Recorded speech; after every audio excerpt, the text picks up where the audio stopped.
Hello guys, welcome to my next tutorial. Let's begin this tutorial.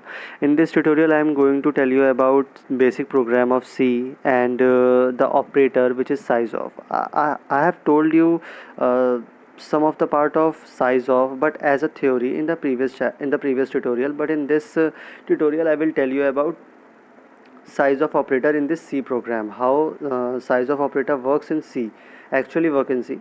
So let us see. So first of all, these are the header files. As we can see, these are the header files. Hash include conio.h, hash includes stdio.h.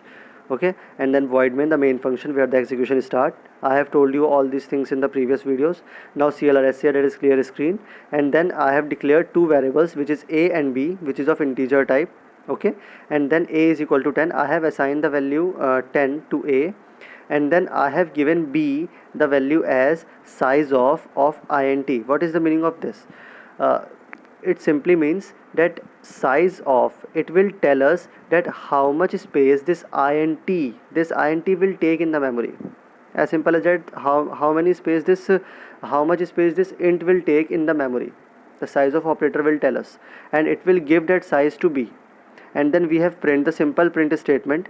Size of int is, I have printed two values, that is %d and %d. That is a, as in a I have stored 10 there, and in b I have stored the size of int. Okay, as all we know that the size of int is 2 bytes in the memory. Okay, so it has to print 2. Okay, and 10 means it has to print first 10 and then it has to print 2, because a value is 10 and b value is 2, because size of int in the memory is 2 byte. So let us see by running it. Let me run it. Okay, no error, and see it has run.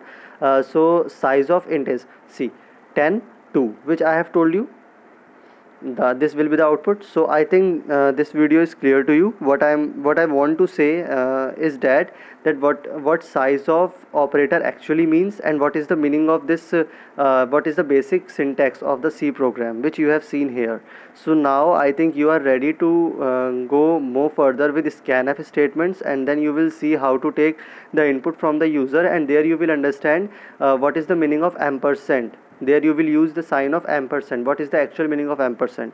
I will tell you there. So wait for the next video, and thank you for watching my video. Now I will be there in the next video. Thank you so much for watching this video.